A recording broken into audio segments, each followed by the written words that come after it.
Hello, this is AnlineOffline. Welcome back to another casuals quick guide to Call of Duty Mobile. For today's video, we'll be covering the ZRG 20mm.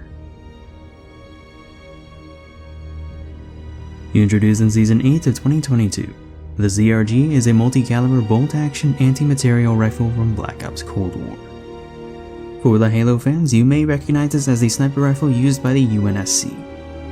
It's based on the South African NTW-20, but is fed from the opposite side, and I don't know what ZRG is supposed to stand for. The origins of this post-Apartheid rifle and its cartridges stem back to World War II. 14.5x114 was used by the Soviet PTRS and PTRD. 20x110 Hispano Suiza was used by Allied aircraft cannons.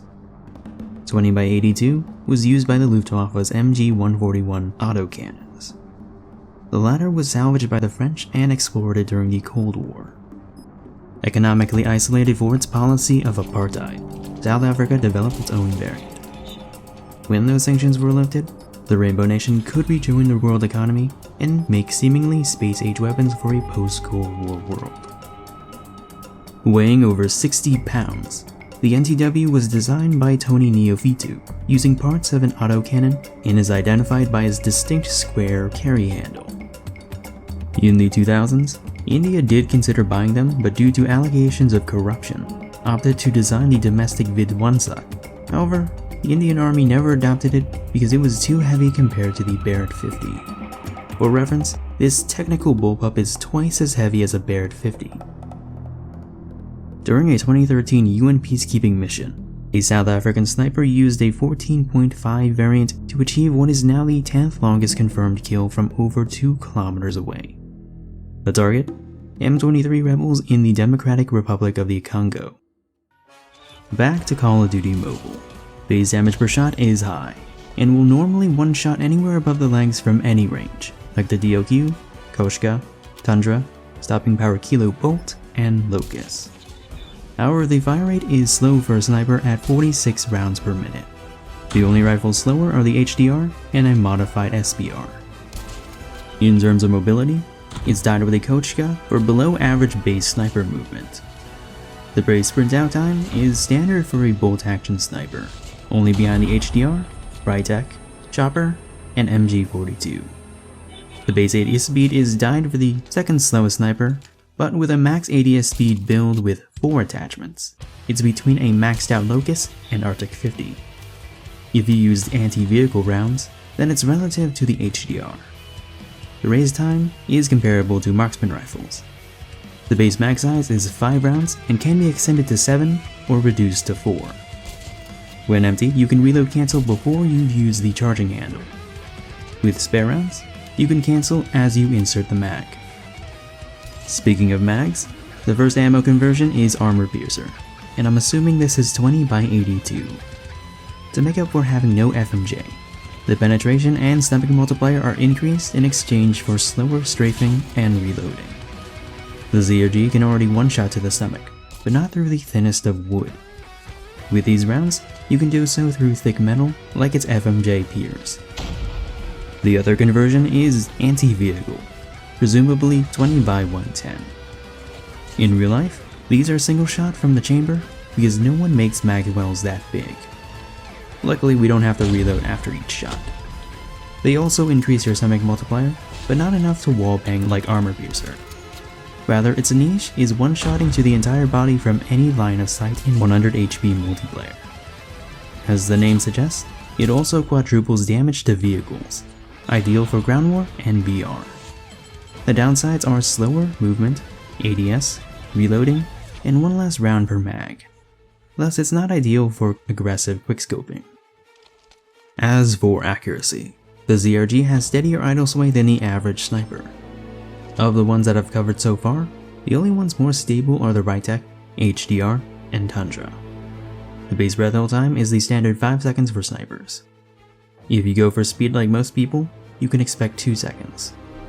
As usual, monolithic suppressor is to be avoided on snipers, and combining it with the combat stock will give you 0.2 seconds before idle sway kicks in. The only sniper that can have worse and negative time is the Koshka.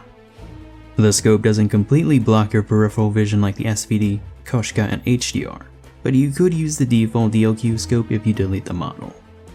No scoping is always a high risk, high reward. Sure, ZRG can one-shot to the entire body, but the slow fire rate and small mag may not be worth it. I was once asked to include blank scoping, and it's still a work in progress. For the ZRG, you can expect to have a 50% chance to hit your target within 20 meters at 300 milliseconds given that you're using a speed build. This is about 80% of the full ADS animation. The base flinch is standard for a sniper, but when building for speed, it has the third worst flinch in the game, only surpassed by the Locust and DLQ. In Black Ops Cold War, the ZRG was the best passive sniper as it could one-shot to the butt cheeks up, but it's hard to quickscope with a fire rate of 27 rounds per minute. If you use the Sigma barrel, you could go down to the knees, but it's even slower. Much like its real-life counterpart, it has 3 rounds in its base mag. The Warzone version had a similar fire rate to ours, but I've heard it was terrible there. Despite being a Cold War gun, ours received a 2019 style gunsmith, which is strange since we got other Cold War guns that same year. But if the Tundra was anything to go by, I can see why the devs were scared to. Did it make it any less terrifying to go up against when it was released 2 years ago? No. If anything, our ZRG is much faster in fire rate and ADS time, is more stable, potentially more lethal, hits scan, and holds more ammo than in Cold War.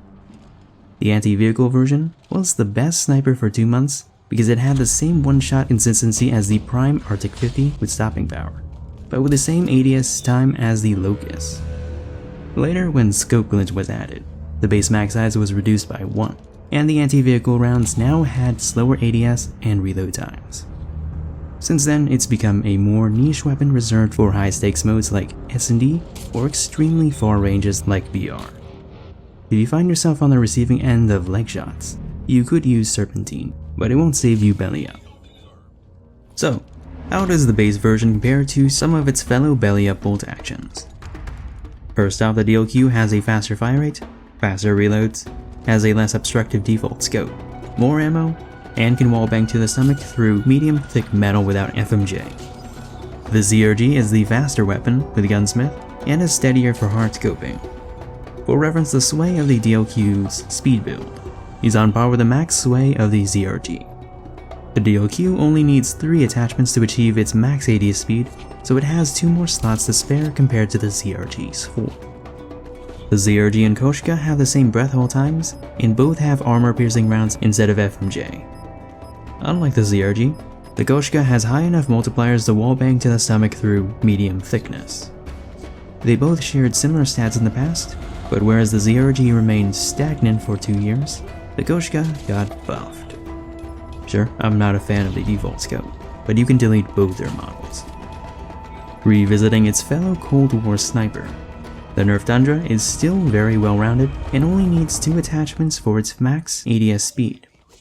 Neither are great at wallbanging to the stomach, and the Tundra needs both Tiger Team barrel and FMJ to score through thick metal. The only thing different since my Tundra video is that its nerfed breath hold is still longer than most snipers' speed builds. The more interesting comparisons are between the anti-vehicle rounds and its fellow one-hit wonders. The HDR is the more accurate hardscoper, with more ammo, but the ZRG has over double the range, faster fire rate, and doesn't have to worry about recoil. The ZRG can still have a slightly faster ADS, but it needs those 4 attachments, whereas the HDR only has 2, for better and for worse. I don't usually compare semi-autos with bolt actions, but lastly we have the Rytec with either ammo version. It's more nimble, has a faster fire rate, 1 more round per mag, and is steadier, but can't penetrate with those rounds. The ZRG has the faster ADS, sprint out, can actually penetrate, and doesn't have to worry about recoil or reduce damage from flak jacket or dauntless. When it comes to making suggestions, I'm at a loss because I think it's fairly balanced and doesn't need anything major. Perhaps a minor buff to its fire rate that only applies to the base version, and in turn, keep the AV rounds normal, but you can also scale back the reload nerf from 2 years ago. Could we introduce some of its Cold War attachments? Barrels and rear grips are a no-go as they complicate fire rate and lack trade-offs for ADS speed. Underbarrels and stocks? Perhaps for improved movement. Iron sight? Maybe? But hey, that's just my opinion. This has been a Casual's quick guide. Feel free to suggest what weapons you want to see covered next. My name is On, and I'm off.